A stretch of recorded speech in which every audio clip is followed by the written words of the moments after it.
Do you expect a breakthrough at the negotiating table tomorrow? Well, it's really hard to tell whether actually these negotiations are going to happen. The Iranians have said that they have no plans to negotiate, although there are technical teams in Doha. I suspect that we are going to go around and around again with the Iranians on the question of the Strait of Hormuz. They want to kick the can down the road on the nuclear issue because they want to retain their right to enrich uranium. I think the president saying perhaps it'll be an important meeting, perhaps not, is just the president covering all of his bases. Right now, the United States and Iran, despite the MOU, are pretty far apart on this question on the key questions, which are transit through the Strait and the nuclear file.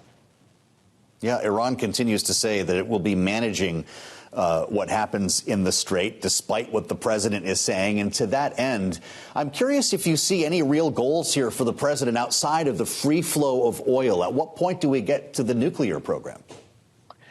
Yeah, I think that the president is mainly interested in the question of the free flow of oil and what that means for gasoline prices here in the United States.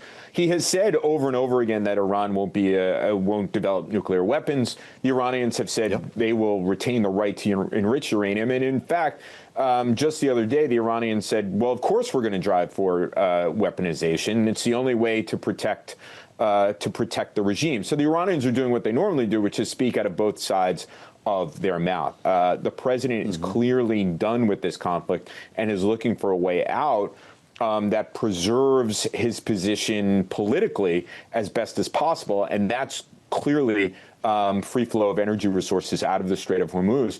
But the Iranians aren't willing to play. They keep saying that they will be involved in the management of the Strait, and that includes some sort of fee for transit. And that's why they've been attacking commercial shipping in the waterway.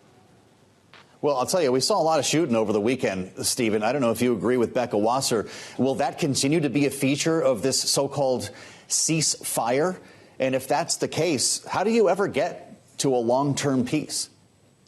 Yeah, it seems, I agree with Becca. It seems that the Iranians want to reinforce the point that they can control the Strait. And the United States can't stand for the Iranians shooting on commercial shipping because the United States' position is that there should be freedom of navigation. So despite the MOU, despite the announcement of a ceasefire, you can expect, as long as the Iranians want to assure control of the Strait and there's commercial shipping that does not want to go through Iran's preferred channel, there's going to be violence in the Strait. We saw over the weekend some progress made in Israeli-Lebanon talks, which are a very important component to the U.S.-Iranian talks. If Israel stops striking targets, does that advance the cause for the United States? Could that, in fact, bring the breakthrough? Well, this is a very interesting aspect because the president of the United States, through the MOU, for the first time, essentially gave the Iranians a role and almost a veto over Israeli security operations. And the Israelis have said that's never going to happen. But this agreement, which on paper is a good agreement, leads to a situation in which the Israelis withdraw from certain territories, the Lebanese armed forces reassert Lebanese sovereignty in those areas until Hezbollah is disarmed, and then the Israelis will fully withdraw from Lebanon. It looks great on paper, but there is a lot of opposition from the Iranians. There's a lot of opposition from Hezbollah, their patrons, and there's a lot of opposition from pro-Hezbollah politicians in Lebanon. It is, although a good agreement, I am suspicious. I don't believe it's going to be implemented. Really interesting. I made note of a briefing, Stephen, for all members of the House and Senate today. It was scheduled to take place about 90 minutes ago with Steve Witkoff and a guy you might have heard of named Marco Rubio. The Secretary of State emerges once again here to try to make the case to lawmakers. And I wonder if you see him taking a greater role in negotiations that have so far been spearheaded by J.D. Vance.